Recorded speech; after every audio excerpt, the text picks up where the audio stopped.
On my 65th birthday, I expected love, laughter, and maybe a simple, happy birthday from my only son. Instead, what I received was a heartbreaking betrayal. My own son abandoned me at a nursing home, leaving me alone on the day I needed family the most.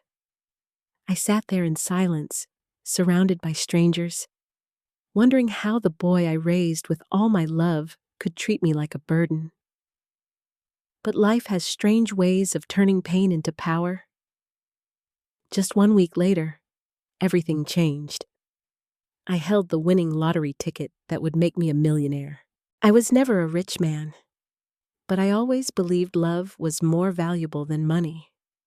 My life had been built around sacrifices, small and big, all for the sake of my only son. His mother passed away when he was just a little boy. And from that day forward, I promised myself that I would be both a father and a mother to him. I worked long hours at a local factory, sometimes taking on 2 jobs just to make sure he had everything he needed. There were nights when I came home exhausted, my back aching, my hands blistered. But the moment I saw his little smile, all the pain disappeared. I lived for that smile. I lived for him. When he was in school, I skipped meals so I could afford his books. When he wanted to play sports, I saved every penny to buy him equipment, even though it meant wearing the same pair of shoes for years. And when college came, I sold the small piece of land I inherited from my parents just to cover his tuition. People told me I was giving too much, but to me, it wasn't a sacrifice. It was love. I had dreamed of that moment when my son would graduate, start a career, maybe even start a family of his own. I imagined sitting in the front row at his wedding, holding back tears of pride, knowing that all my sacrifices had finally paid off. And when he became a father, I longed to hold his children, to hear them call me Grandpa. Those dreams kept me alive through the hardest years of loneliness and financial struggle. As time passed, I grew older, my hair turning gray, my body not as strong as it once was. But I still looked forward to one thing: spending time with my son. Birthdays had always been special to me, not because of gifts or parties, but because they were a reminder that I was still alive, still here to see my son grow into the man I hoped he would be. When my 65th birthday approached, I didn't expect much. I didn't want an expensive dinner or a big gathering. All I wanted was to sit with my son, maybe share a meal, laugh a little, and feel loved. I imagined he would surprise me with a small cake, maybe sing "Happy Birthday," just the 2 of us. I pictured the warmth of that moment, the reassurance that no matter how old I became, I would always have a place in his life. The night before my birthday, I even laid out the clothes I planned to wear: a simple shirt and trousers, freshly ironed. I polished my old shoes, the same pair I had worn for years, because I wanted to look presentable. I thought about how proud I would feel when my son looked at me and said, "Happy birthday, Dad." I even cooked his favorite dish the evening before, just in case he wanted to come home for dinner. The smell of stew filled the small house, and as I stirred the pot, I couldn't help but smile at the thought of him walking through the door. My heart felt full with anticipation. But as I waited, I also couldn't ignore a quiet fear that had begun to creep into my heart over the years. My son had grown distant. He rarely called, and when he did, it was often brief and distracted. He was busy with work, busy with friends, busy with his own life. I told myself it was normal. Children grow up, they build their own world, and sometimes parents are left behind. But I believed deep down that on my birthday, he would remember. He had to remember. That morning, I woke up early, full of excitement. I sat by the window, watching the sun rise, imagining all the ways the day might unfold. I rehearsed in my mind what I might say to him: how grateful I was, how proud I was, how much I still loved him no matter what. I even prepared a small envelope with some money, just in case he needed it. I thought to myself, even on my birthday, I still want to give him something. I could not have imagined what was about to happen. I thought my birthday would be a day of warmth and love. Instead, it became the coldest day of my life. The morning of my birthday felt like a dream slowly unraveling. My son finally came by, and my heart leapt with joy. I thought, he remembered. He really remembered. I quickly brushed my shirt, smoothed my hair, and put on the smile of a father eager to see his child. He didn't hug me. He didn't even say happy birthday. Instead, he said coldly, "Dad, come with me. We need to go somewhere." At first, I thought maybe he was taking me out for a surprise dinner, or perhaps to meet some friends. My heart swelled with a childlike excitement, the way I used to feel when he gave me his handmade cards as a boy. The drive was silent. I tried to make small talk, but he barely responded. His eyes stayed on the road, his hands gripping the steering wheel tightly. Something in my chest began to sink, but I forced myself to believe it was nothing. I told myself, "Don't be paranoid. He's planning something special." But then the car slowed, and I saw the sign, Maple Grove Nursing Home. My stomach dropped. My hands began to tremble. Surely this wasn't what it looked like. Surely this was just a misunderstanding. Why are we here?" I asked, my voice shaking. He didn't look at me when he answered. "Dad, it's better this way. You'll be more comfortable here. They can take care of you. I don't have time anymore." The words cut through me like a knife. My own son, the boy I raised with sleepless nights, the child I protected, the man I sacrificed everything for, was telling me that I no longer belonged in his life. I tried to smile, tried to reason with him. "Son, I don't need much. Just a little of your time. That's all I've ever wanted. Today is my birthday. Can't we just have dinner together first?" But he shook his head. His jaw was clenched, his eyes avoiding mine. He opened the trunk, pulled out a small suitcase. My suitcase, the one I hadn't packed. He had packed it for me. That was when I realized this wasn't a discussion. It was already decided. As he placed the suitcase beside me, he muttered, "I'll pay the fees. You'll be comfortable here. It's for the best." I wanted to scream, to beg, to remind him of everything I had done for him, but the words froze in my throat. My heart was too heavy to lift. He hugged me briefly, but it wasn't the hug of a son to his father. It was the hug of a man releasing a burden. And then he left. I stood there, suitcase in hand, watching his car disappear down the road. The taillights faded into the distance until there was nothing left but silence. The nurse at the reception smiled kindly as she welcomed me, but her kindness only deepened my pain. To her, I was just another old man abandoned at the door. To me, it was the cruelest betrayal of my life. That evening, instead of blowing out candles on a cake, I sat alone on a small bed in a room that smelled faintly of disinfectant. The walls were plain, the curtains old, and the only sound was the distant chatter of other residents. Strangers who, like me, had been left behind. I stared at the ceiling and whispered, "Happy birthday." The words felt hollow. My chest ached with a loneliness so deep I could hardly breathe. I thought about all the birthdays I had given him, how I saved money to buy him toys, how I decorated the small house with balloons, how I sang for him even when I was exhausted from work. And now, on the day meant to celebrate my life, I was discarded like I meant nothing. The tears came silently at first, then uncontrollably. My pillow grew damp as memories flooded in. His first steps, his first day of school, the times he cried in the night, and I held him until he fell asleep again. Every memory was like a knife twisting deeper into my chest. I asked myself over and over, where did I go wrong? Did I love him too much?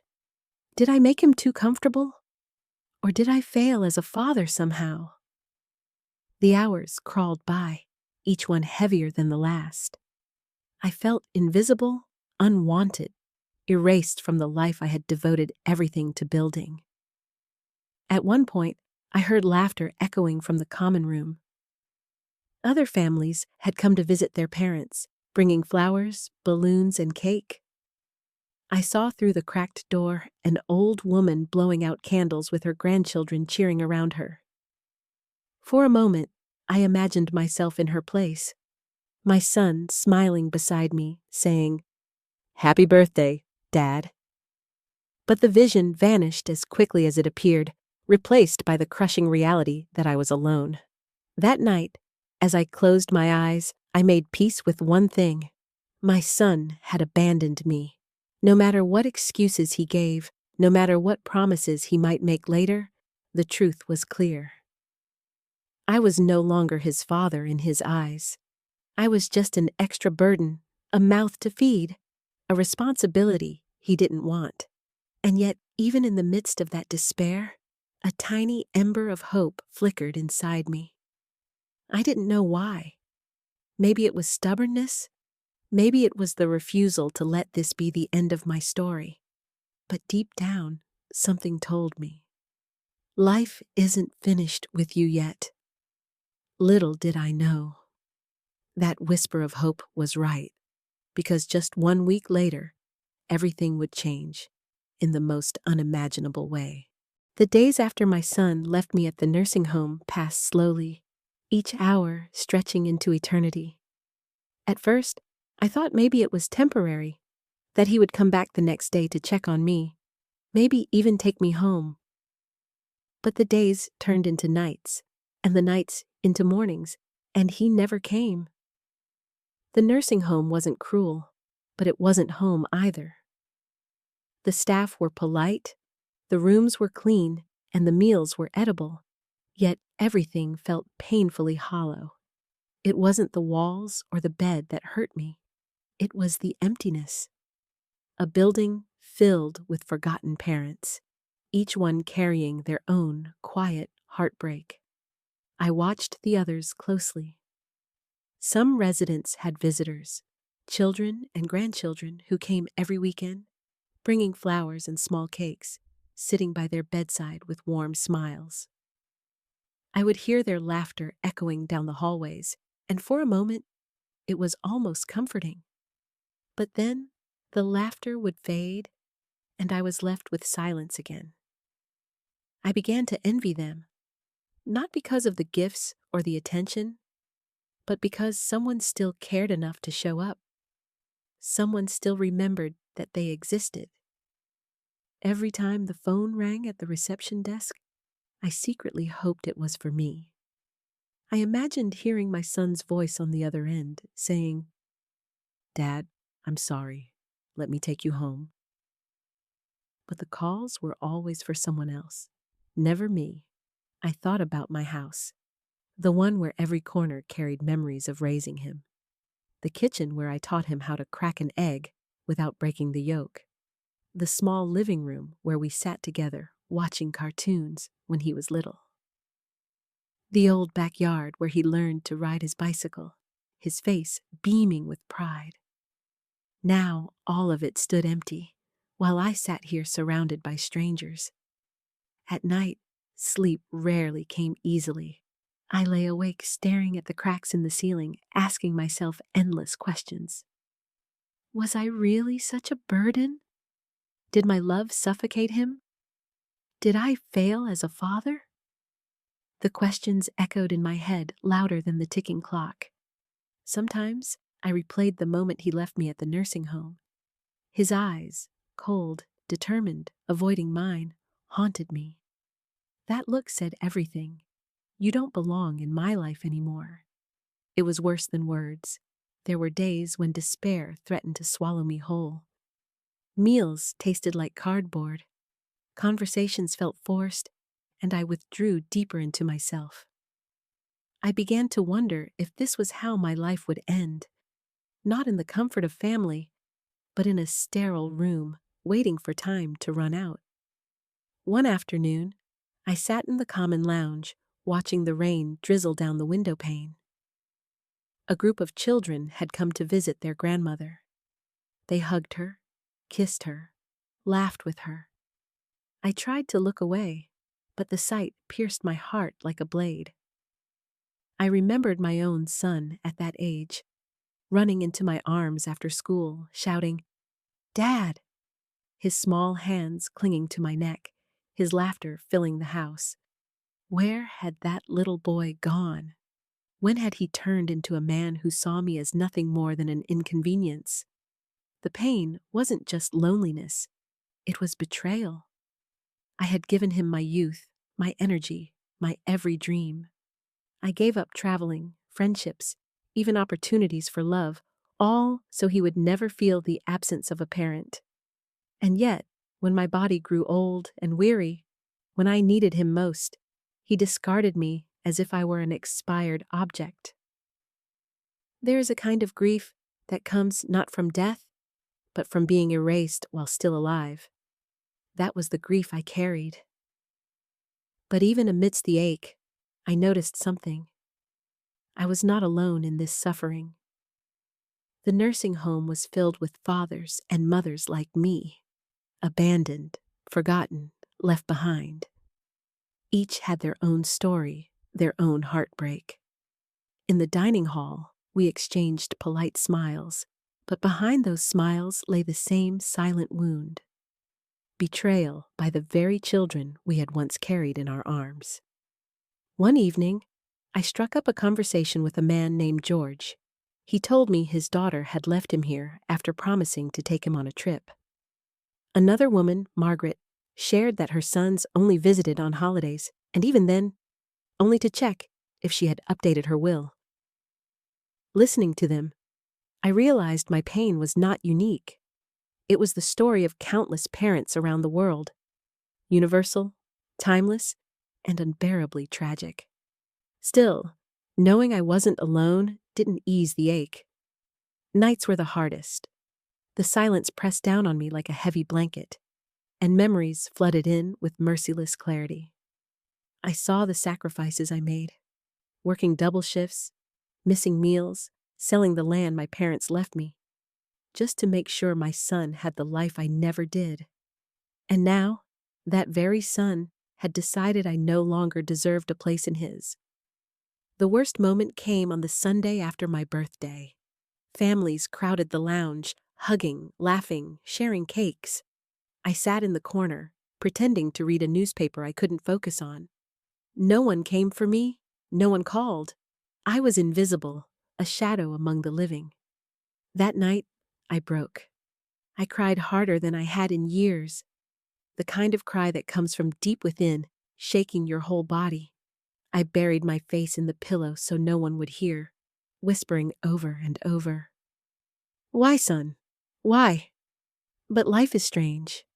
Just when you think you've reached the end, it sometimes throws you an unexpected turn.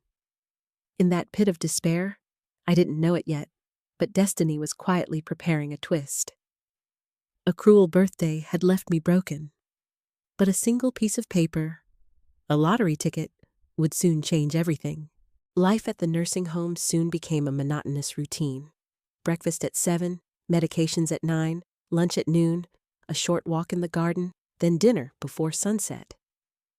Every day blurred into the next, and I felt like a shadow of the man I once was. One Saturday afternoon, the staff organized a small outing for the residents.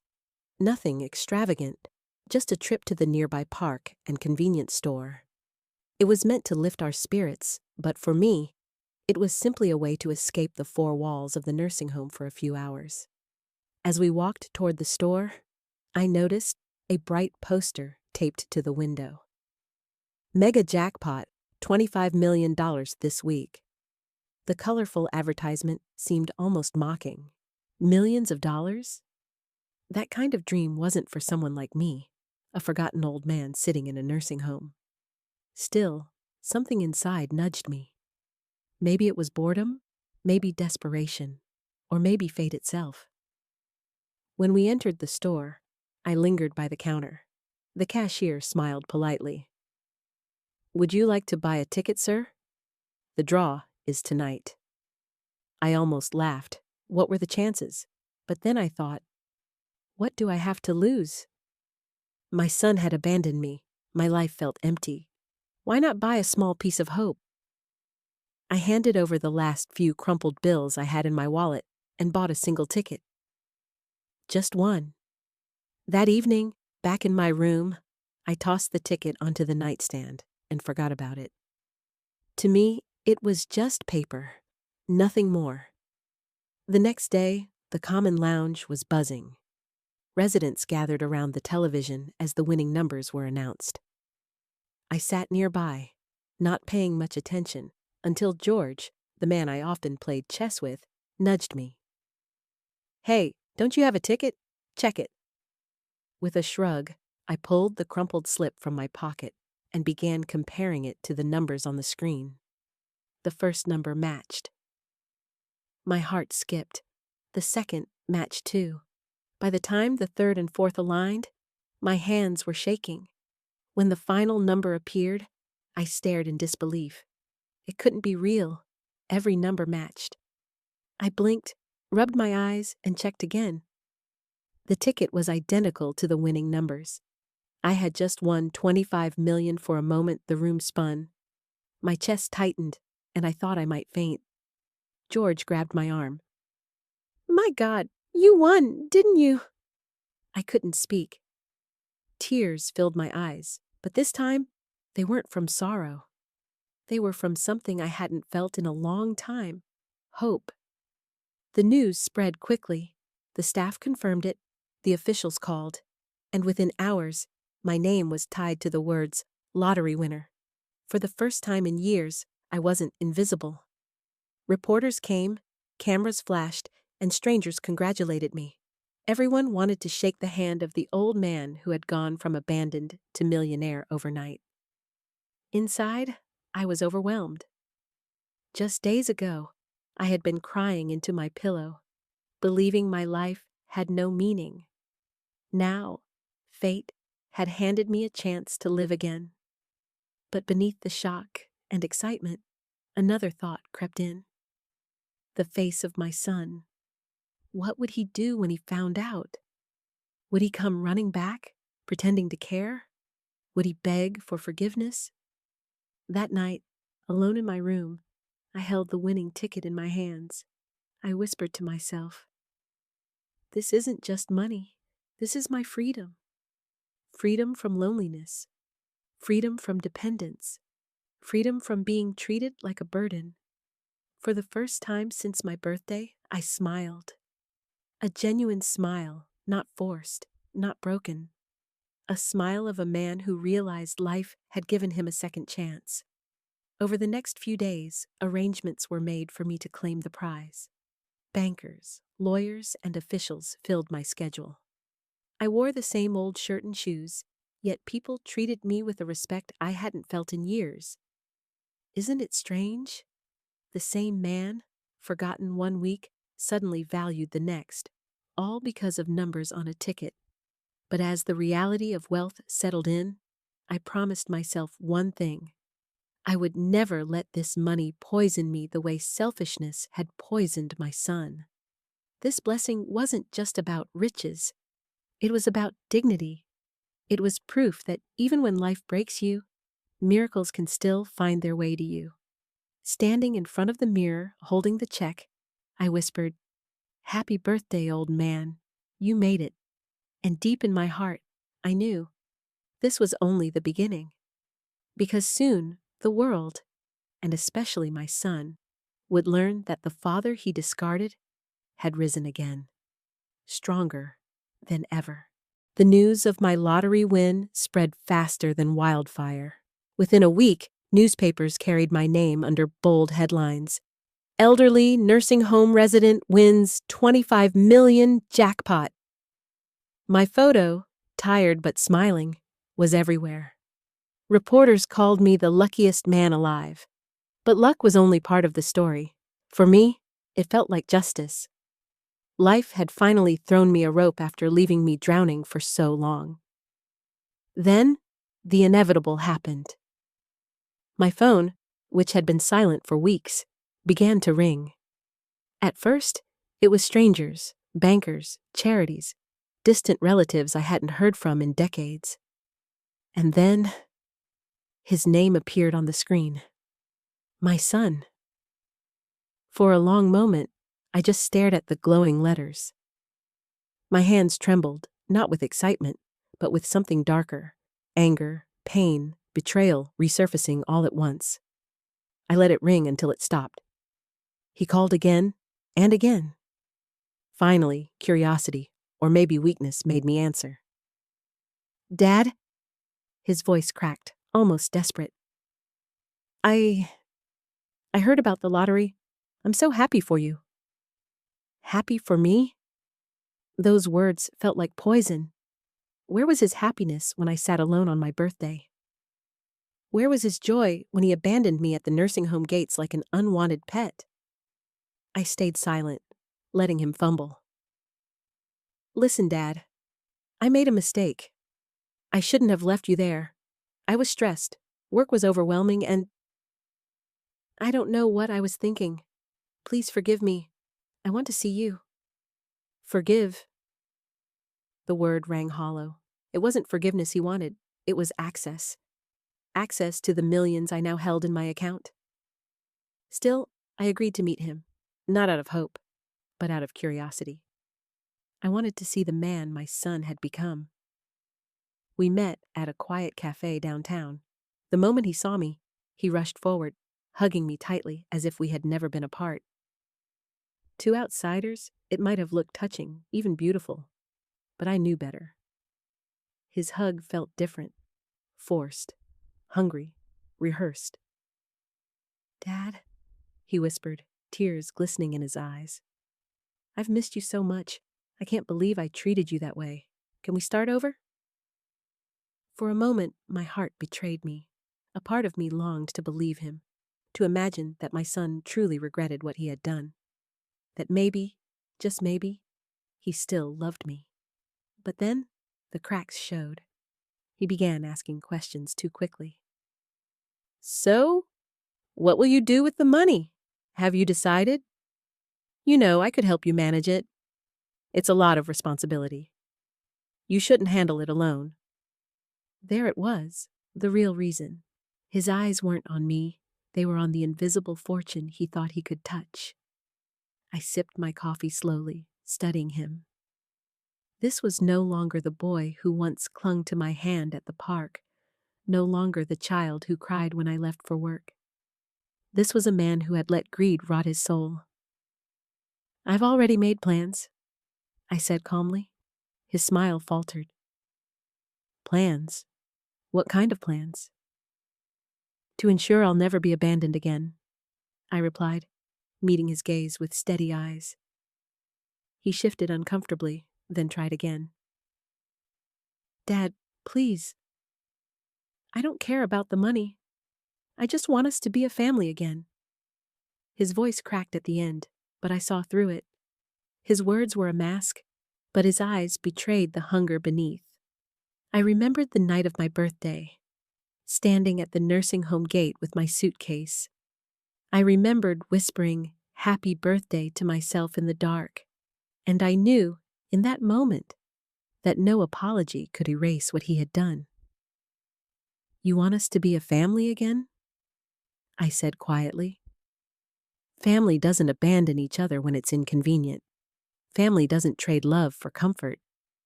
You made your choice that night, and now I've made mine. His face fell, his expression crumbling into desperation. "Dad, don't do this. Please, I need you." "No," I said firmly, standing. "You need my money, but my love? You threw that away." I left him there in the cafe, his hands clutching the table, his eyes wide with panic.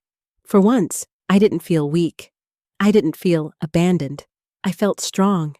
The millionaire title didn't matter. What mattered was that I had finally reclaimed my dignity. In the weeks that followed, he tried again. Calls, letters, even showing up at the nursing home. But this time, I had boundaries. I didn't let him back in.